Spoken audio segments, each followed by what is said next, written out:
Why dip it up when you can dive right in?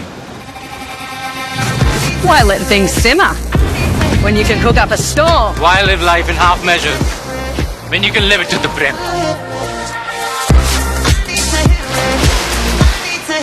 77,000 ఎకరాల్లో వరి సాగు చేస్తే 153 లక్షల టన్నులు అత్యధికం ఈరోజు రాష్ట్రంలో ఉత్పత్తి జరిగింది.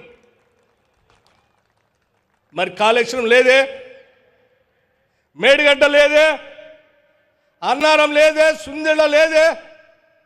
మీరు 1,25,000 కోట్లు తీసుకొచ్చి దాంట్లో పోసి కడితే అది పనికి రాకుండా పోయినా ఇవాళ ప్రణాళికాబద్ధంగా మా ప్రభుత్వం ఆలోచన చేసి పండిస్తే మీకంటే ఎక్కువ మీ 10 ఏళ్ల సమయం కంటే ఈరోజు మా రాష్ట్ర ప్రభుత్వం హయాంలో సూచనల ప్రకారం అత్యధిక ధాన్యం పండిస్తే ఒక ఆయన అంటాడు నేను రోడ్డు మీద పోతాను ధాన్యం కొనుగోలు చేయట్లేదు అంటాడు. ఎక్కడ ధాన్యం కొనుగోలు చేయట్లేదు? పకడ్బందీగా అత్యంత ప్రణాళికాబద్ధంగా కొన్ని వేల సెంటర్లో ధాన్యం కొనుగోలు సెంటర్ని ఐకేపీ సెంటర్ల ద్వారా ప్రారంభోత్సవం చేయటమే కాకుండా మీలాగా నెలల తరబడి డబ్బులు ఇవ్వకుండా వారం రోజుల్లోనే వాళ్ళ ఖాతాల్లోకి డబ్బులు వచ్చేటట్టుగా కూడా చాలా స్పష్టంగా ఈనాటి ప్రభుత్వం చేసి ముందుకు పోతాం. ఇది కాంగ్రెస్ ప్రభుత్వం రైతుల కోసం ఆలోచన చేసినటువంటి ప్రభుత్వం. ఇంకో ఆయన అంటాడు నేను ఉద్యమం చేస్తా బయటకు వచ్చి.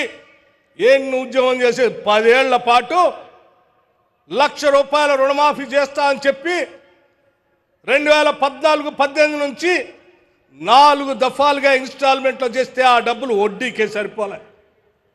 2018-2023 వరకు ₹1,00,000 రుణమాఫీ చేస్తామని మాటలు చెప్పేవే తప్ప అవి చేయకుండానే గాలికి వదిలేసిపోయినాం. మేము మా ముఖ్యమంత్రి గారు యావత్ రాష్ట్ర మంత్రిమండలి మొత్తం కూడా ఆలోచన చేసి ఆనాటి కాంగ్రెస్ ప్రభుత్వ ఎన్నికల సందర్భంలో మేము ఇచ్చిన హామీ మేరకు తప్పనిసరిగా 2 లక్షల లోపులో ఉన్నటువంటి రైతుల రుణాలన్నింటినీ కూడా మాఫీ చేస్తామని చెప్పి చాలా స్పష్టంగా మాట ఇవ్వటమే కాదు ఆగస్టు 15 లోపల కల్లా చేస్తానని ముఖ్యమంత్రి గారు మాట ఇవ్వటమే కాకుండా మీలాగా తప్పించుకోవాలి ఇచ్చిన మాట ప్రకారం మాట తప్పకుండా వెనక్కి తిరగకుండా కేవలం 15 రోజుల్లోనే 18,000 కోట్ల రూపాయలు 2 లక్షల లోపల ఉన్న వాళ్ళందరికీ రుణమాఫీ చేశాం. అరే 15 రోజుల్లోనే ఈ దేశ చరిత్రలో ఎక్కడ స్వతంత్ర భారతదేశంలో ఏ రాష్ట్రంలో కూడా 18,000 కోట్లు రుణమాఫీ చేసిన దాఖలాలు లేవు. మరి మీరు 8 లక్షల కోట్ల రూపాయల అప్పుల భారాన్ని మా మీద వేస్తే కూడా మేము రైతులకు మాట ఇచ్చాం కాబట్టి తప్పనిసరిగా చేయాలని ఆ 18,000 కోట్లు చేస్తే సంతోషించి రైతుల పక్షాన నిలబడి ఈ ప్రభుత్వం చేస్తుంది కదా అని సమర్థించాల్సింది పోయి మేము ఇంకా ధర్నాలు చేస్తాం లేకపోతే ఇంకేదో చేస్తామని చెప్తున్నావు. నువ్వు ధర్నాలు చేయటానికో లేకపోతే ఇంకోటి చేయటానికి రాష్ట్ర ప్రభుత్వం చూస్తూ ఊరుకోవటానికి సిద్ధంగా లేదు. ఏ ఒక్క అంశాన్ని కూడా మేము వదిలిపెట్టాం. మేము ఇచ్చిన మాట ప్రకారం అన్నీ చేసుకుంటూ పోతూనే ఉంటాం. మీలాగనే మేము కూడా ఉంటామని మీరు భావిస్తే పొరపాటు. 18,000 కోట్ల రూపాయలు ఇచ్చిన తర్వాత కొద్ది మందికి రేషన్ కార్డు లేకనో ఆధార్ కార్డు తప్పిపోయో లేకపోతే బ్యాంక్ అకౌంట్ తప్పిదం వల్ల వాటి వల్ల కొద్దిమంది ఆగిపోతే అవి ఇయ్యలేదు. మీరు మాట తప్పారు. మీ మీద ఉద్యమం చేస్తా ఉన్నారు. ఎందుకు చేస్తావయ్యా? మేమే వదిలిపెట్టడానికి సిద్ధంగా లేవు. మీకంటే ముందే మా వ్యవసాయ శాఖ మంత్రి గారు మా ముఖ్యమంత్రి గారు రాష్ట్ర ప్రభుత్వ యంత్రాంగానికి ఆదేశాలు ఇచ్చి అలా మిగిలిపోయినటువంటి వాళ్ళు ఎంతమంది ఉన్నారో ఇంటింటికి వెళ్ళి లెక్క తీయండి.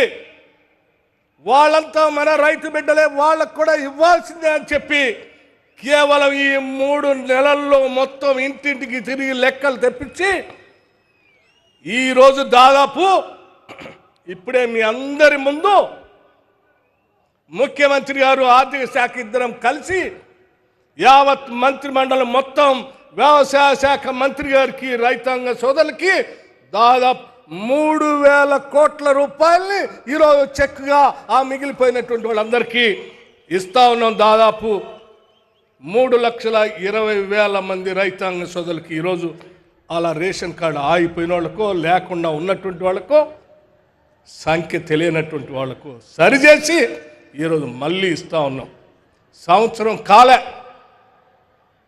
సంవత్సరం కాకముందే ఇన్ని వేల కోట్లు రైతుల కోసం మేము వెచ్చించి ముందుకు పోతా ఉంటే మీరేం ఏడుస్తూ ఉన్నారు, ఇక్కడ రైతులు ఏమో పండగ చేసుకుంటూ ఉన్నారు.